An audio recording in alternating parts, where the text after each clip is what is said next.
Welcome to Crossing Face. I'm GT Pinna, and today we have Jason Boyett back to talk a little bit about. We're in the middle of the FIFA and the World Cup, and of course, Crossing Face. We talk a lot about faith and religion and how we organize and worship together. But we're going to talk today a little bit about collective effervescence, a phrase that doesn't come naturally out of my mouth, and I definitely knew what that was before Jason explained it to me. Welcome back. Hey, thanks. I'm happy to be here. Happy to talk about collective effervescence, which flows just a little bit more easily out of my mouth. Yeah, I don't have your eloquence. I certainly do not. But let's just start off with what is collective effervescence. Well, it's something that my wife and I have found ourselves talking about pretty frequently over the last few weeks because I first read about this, I guess, a few years ago. Adam Grant wrote about it in the New York Times, and he used the phrase, and he talked about like there was this sociologist, Émile Durkheim. I'm probably not even saying that right, but came up with this term like the early part of the 20th century, and he was studying religious rituals and noticed that when people gather together, like, and they share some kind of ceremony, they're moving together, they're chanting together, maybe they're singing together, that something happens that makes it bigger than just the individual experience. Okay, so there's a burst of energy. There are all these emotions that are connected to it. It gets bigger than the person. And so that phrase was in my mind. I remembered it. And then I saw Lauren Jackson in the New York Times also write about it right after the Knicks won the NBA Finals. And that it was something she experienced on the streets of New York. I mean, there were strangers hugging each other because the Knicks won.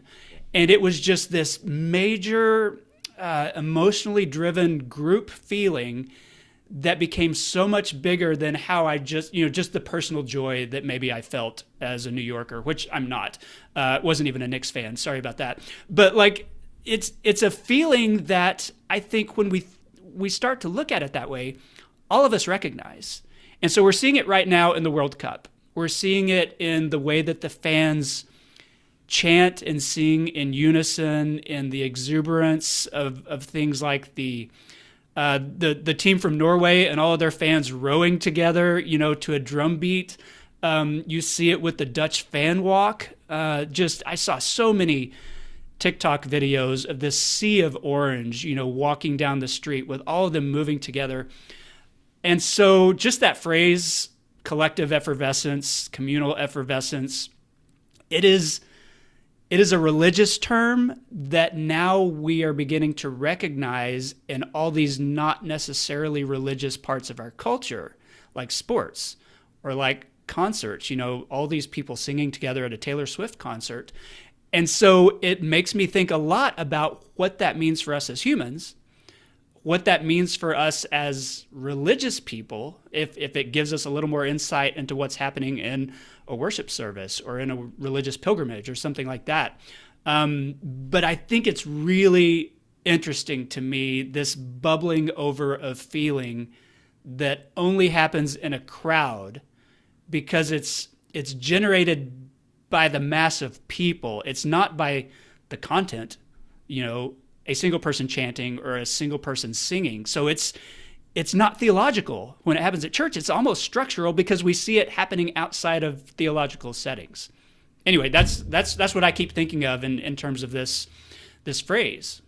So how would you unpack it when I when I talk with religious figures, they'll say, well, collective effervescence is a term to sort of corral this sort of group feeling, and they would say, well, there's a little bit of difference when it comes to religion, right? There's this idea to try to separate it from a religious experience, right? In different faith communities. How would you discern between the two, or would you say collective effervescence is a human phenomena and it can be natural or happen organically or be manufactured in any setting?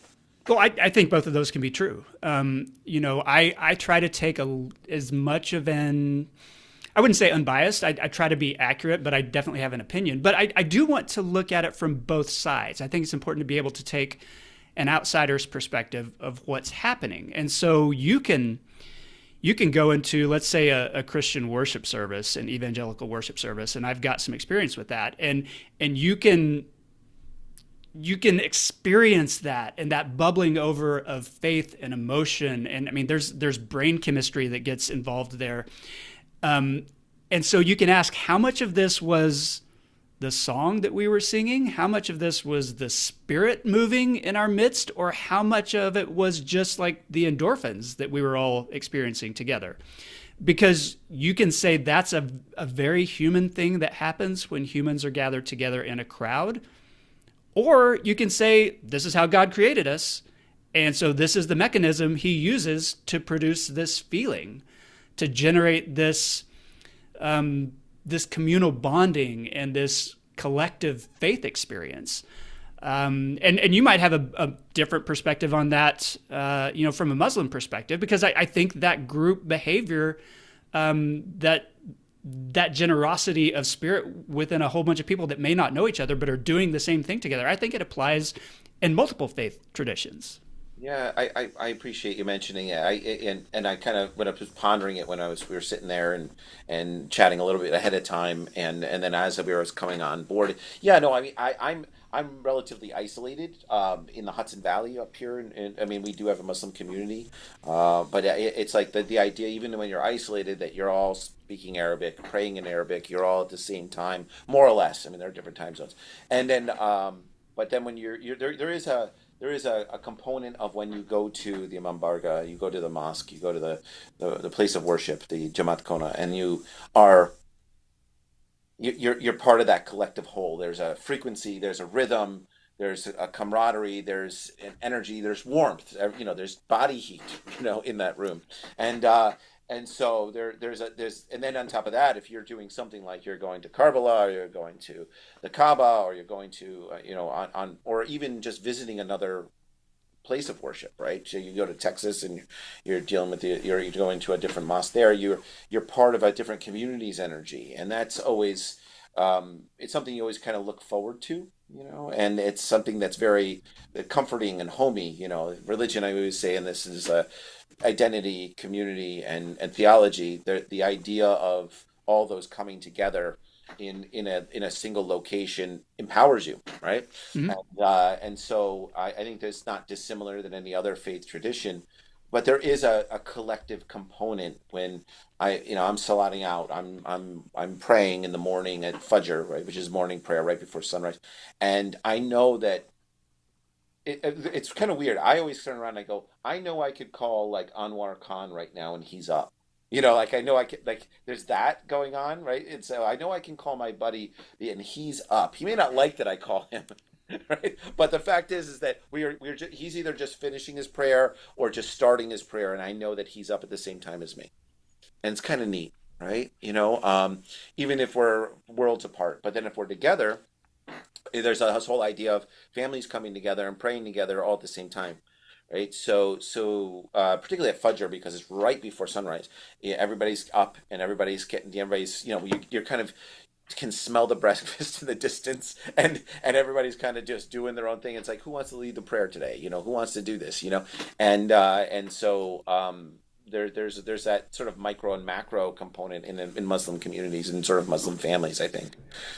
Yeah, I think, and that's fascinating to me that it has a multi-faith component. So it feels like a religious experience, but it's a religious experience that is fairly universal, and you can feel it.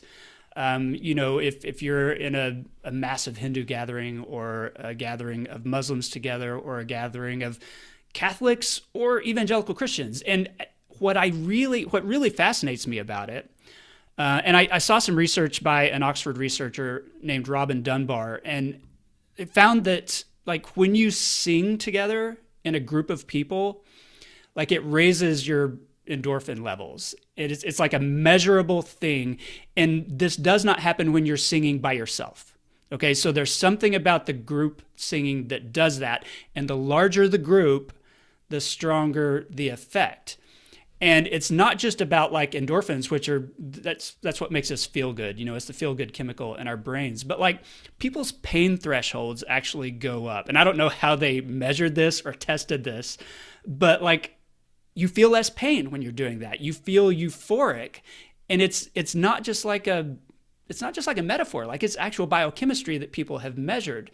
And so you can feel the same thing in a stadium of 60,000 people, singing Taylor Swift songs together, as you feel on pilgrimage to Mecca or in a huge evangelical worship service. Now, the contexts are very different, but the neurological event, what's happening in your brain, is very similar across those things. And so I think it gives us some really interesting things to talk about when we talk about religion or the human experience of being together with other humans doing the same thing that we're doing.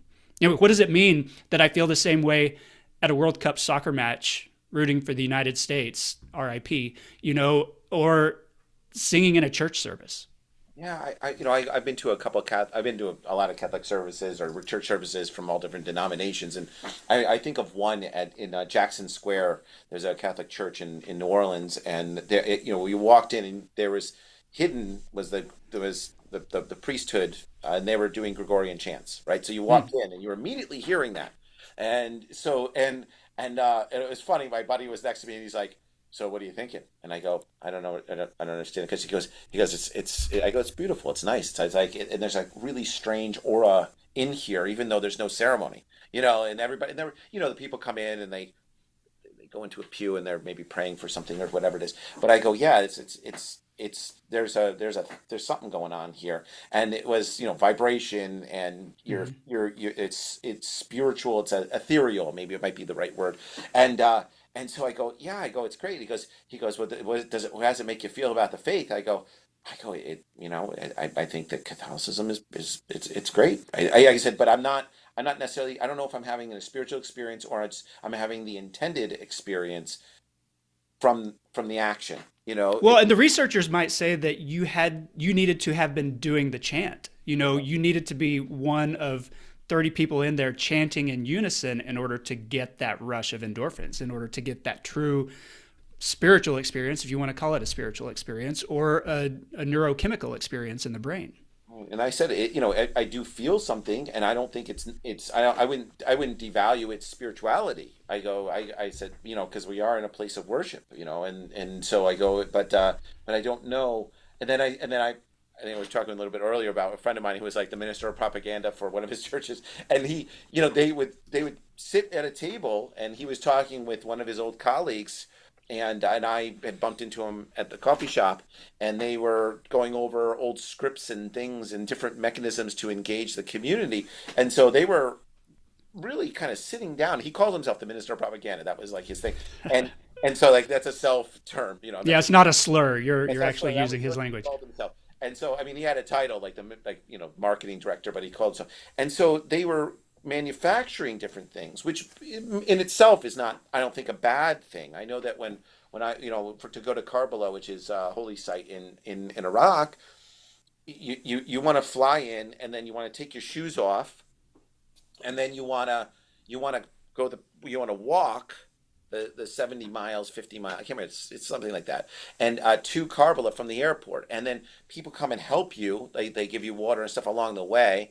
And but you're walking barefoot, right? So you're kind of like going through a trial, right? And so some people don't do that. So you decide on, you kind of opt into how much you want to go through or what you want to do. But there's a bonding experience if you're going with people and you're doing that pilgrimage together. And while you're doing it, some people are praying, some people aren't. And then they say, some people say, well, if you say it in your heart, that's all that matters. And so you're kind of part of opting in and opting out. But a lot of these activities aren't required or written out. So they're kind of, someone said at one point, there was a person that took off their shoes and just said, well, I'm going to do this pilgrimage. And everybody kind of said, oh, well, maybe I should do that too and follow, So there's a formal, informal component to this collective effervescence, or what creates that collective effervescence. Yeah. I appreciate the idea that there's a mechanism involved. I told you this before we started. This is not something I think a lot of people know about me, but I grew up inside a very conservative evangelical faith tradition. Was not just an attender, but I played the drums in our worship band for 15 plus years. And so I was inside that mechanism. Because if you're the drummer in an evangelical worship band, I mean, you're not just participating in collective effervescence. I mean, you're kind of producing it. Right. The rhythm section in in the music world, in the worship world, like it's doing exactly what we're talking about. It's creating, a I don't know, synchrony in a group of people, and it's helping that process of dissolving, our individual boundaries into like this group experience. And so this was part of my deconstruction from faith. Like I started realizing or asking myself the question, like, how much of this is God and how much of this is like what I do on the drums or the key changes that we're making. And, at this, like, I was creating the conditions for what we defined as God showing up in a worship service. But, like, I don't know that, from the perspective I have right now, I don't know that we have a real clean answer about that. I mean, because you can say God designed humans for exactly this kind of thing, and our brain chemistry is kind of the wiring that he built into us so we could experience that together. Or you can just say, well, the brain chemistry is the whole story. Like, this is just how humans are wired. I think both of those positions are okay. Neither is particularly wrong. But I do think we have to be honest in saying that what happens in an evangelical worship service, what happens, when you're praying with your fellow Muslims, what happens when the Knicks win the NBA championship, like, all of those are related. All of those are a very related part of the human experience. And I think that's really interesting to me. And the other thing that's interesting to me about this is that the institutions that produce this kind of collective effervescence, I mean, we're experiencing this now in the World Cup, but like those kinds of community gatherings are declining in our culture.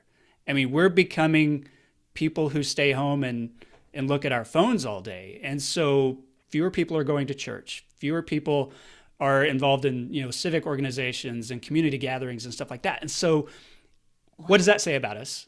If we can only find this spiritual experience at a concert or like a sporting event. Well, here's, I mean, I don't, maybe I'll play devil's advocate on this one because we are the TikTokers, right? So you're all, there's influencers and there's a million followers or something like that on somebody, and we're all looking at that content and feeling something. The best way I could describe it, and I'm hoping that you saw this, but I'm not sure you did. The Mandalorian. I think we're the similar ages, so we're in our 50s. I don't know. I don't want to. No, I don't want to. absolutely. Okay, so did you see the Mandalorian? I saw the TV series. I've not seen the movie. Okay, so I didn't even know there was a movie. So that just okay. Well, that tells us how successful that movie was. I have no idea what's going on. Okay, so remember when the episode where Luke comes in with the super robots? Remember he flies in and Luke kills the super warriors, whatever they are. You know what I'm talking about? Mm-hmm. So I don't know if you like what happened to you, but I've solicited guys and girls from my generation, and everybody had the same experience. The X-wing lands. This guy comes out, and then he's fighting in the hallway. He's doing his thing. I'm a Dune guy, so you're gonna have to excuse me with the. I don't want to commit a hate crime, insult you, embarrass myself. If you're a Star Wars guy, with the robe. So he's, it's a Jedi in his robes, and he starts, hammering everybody in the hallway. And then then you get this glimpse of his black hand, and then I remember, and I even have that feeling right now going through the story. So the black hand, and I was like, is that Luke? Like I had that moment, and then he's doing all kinds of whatever Jedi stuff, and because Luke was part of my formative years, like he was like hyper positive, hyper idealistic. And this is why I think the movies are bad. It's like he always was like, I'm going to do the right thing, and I'm going to take a straight line to do it, and I might kill myself doing it. Fall into the rancor pit. I might, I'm going to be fighting what's his name, Vader, and but I'm going to be like, I'm not going to kill you and throw the sword away. And then you're like, what What's he doing? And so, but and you remember that? Remember when if you were in the theater and he picked up his father and or no, picked up the Palpatine and threw him down the hole, Right. everybody went nuts. Like people were cheering in the theater. It was collective effervescence. Right. So we have sort of this building of collective effervescence from Star Wars, and then when that Mandalorian episode came out, everybody had the same. Everyone who I've talked to has which is I've been soliciting no more than 30, no less than 20 people, and everybody was like, "Yeah, that was it, there was something that emotionally happened when they saw it," and we were all separate. And But yeah, so that's where we have to talk about like the intensity of that feeling. Would it have been bigger had we all experienced it in a theater together, as opposed to all of us watching The Mandalorian at home, on our TVs or laptops or whatever. yeah, So there's the emotion, but the collective effervescence I feel like requires that collective aspect that something individual that makes us feel one way is exponentially elevated when we experience it in a together. group of people. Right, and humans that's the humanness of this is what's the important component, right? Is that Exactly. Yeah. even though we're all humans and we're working in the two-dimensional space now, you and I are interacting. It would be much better if well, I don't know. it'd be much better if we were together in the same room and able to see each other's body language and talk and see what's going on and uh, and I think that so that missing component, you're right. We're doing a lot less of that together, but we still have the same. There's similar intended effect, even though we're separate. But maybe it was an analog experience in our youth, and that is why we have such emotion attached to it. Yeah, and I think that's true. I think there's a lot of research that the music that produces the most emotion in you is the music you listen to when you're a teenager. And it doesn't matter what the music is, for me it's 80s synth music, which I can recognize as fairly stupid at this point, but like I still feel it because that's how old I was. And it's the same thing that my kids are going to think about, the music of 10 years ago. So there's that emotional component. I think where it becomes different is what does it take in order for us to think of it as transcendent? Because I could listen to I'm using Taylor Swift just because that's top of mind, but I can listen to a Taylor Swift song in my car and feel an emotion connected to it. But if I hear that while surrounded by 60,000 people who are all singing it together, that's where we get that quasi-religious intensity that makes it feel like something different than just a song that makes me feel a certain way.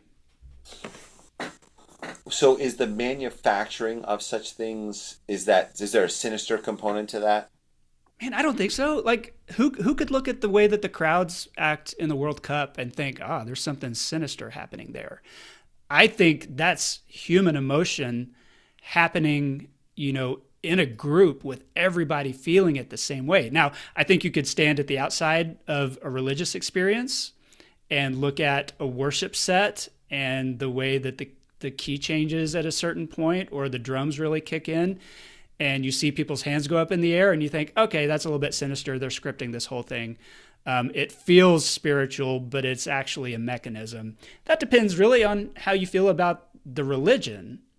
But if you're looking at it as just a purely human moment, I can't see anything sinister in the joy that, took place on the streets of New York after the Knicks won, or the way that a crowd chants, before or after a soccer match.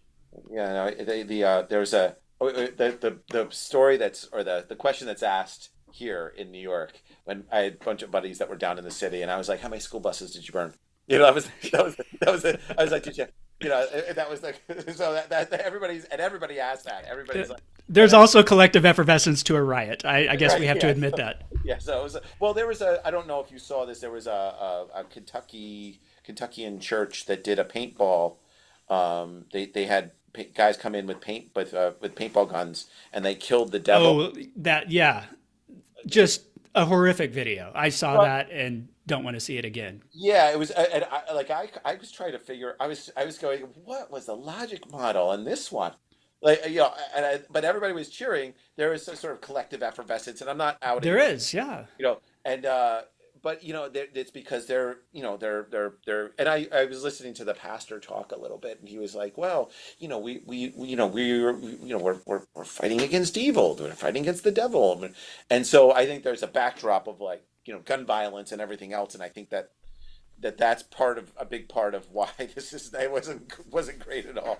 But Well, and that complicates the idea that God designed humans to experience this together for his purposes. If we can also experience it together, like for evil purposes, what happens when you have a riot or a mob, chasing somebody down? That's still the same bubbling over of emotion that might not happen if you were just an individual, but you're spurred on by the shared feelings in the group around you. Maybe that's a very similar mechanism happening in the brain.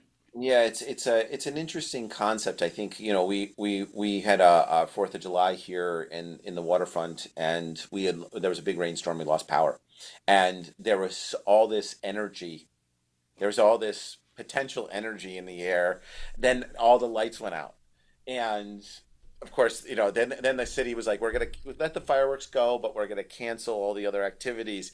And so imagine it just being pitch black, and there's just roving groups of people running around. And I'm a good old boy, right? So I go on my porch with my rocking chair, and I'm sitting there, and I'm like, what do we, let's just make sure that that everybody the sheriff's in town. The sheriff's watching the block.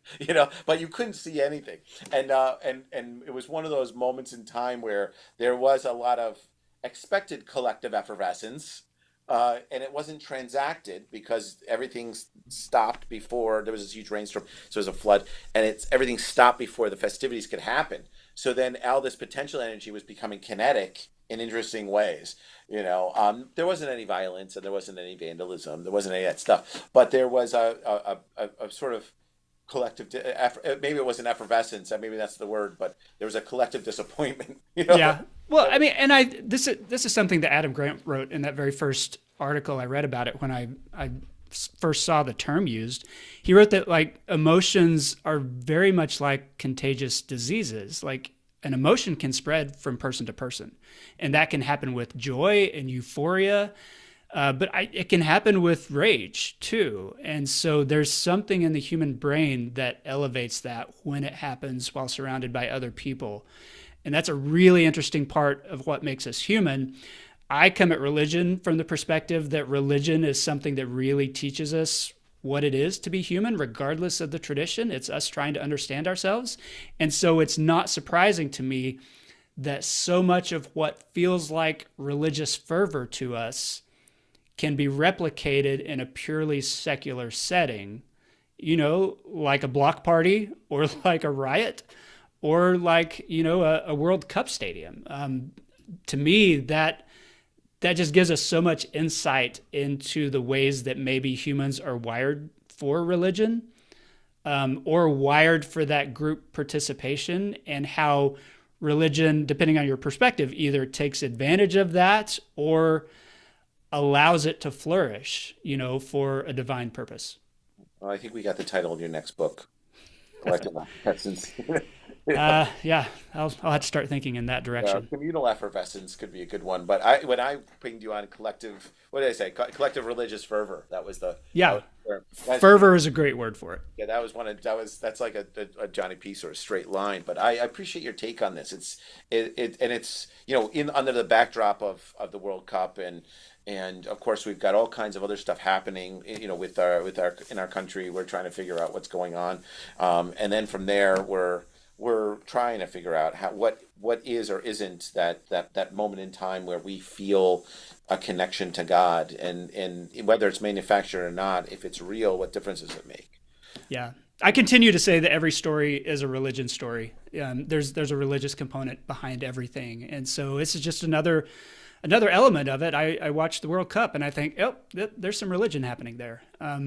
If not religion, then at least collective effervescence, which is religion adjacent. Yeah, right on. Well, I appreciate you taking the time. Thank you for giving us some commentary on this. And like I said, I appreciate you bringing it up because it means a lot. Absolutely. Always great to be on the show. I appreciate it. Thank you, Bob.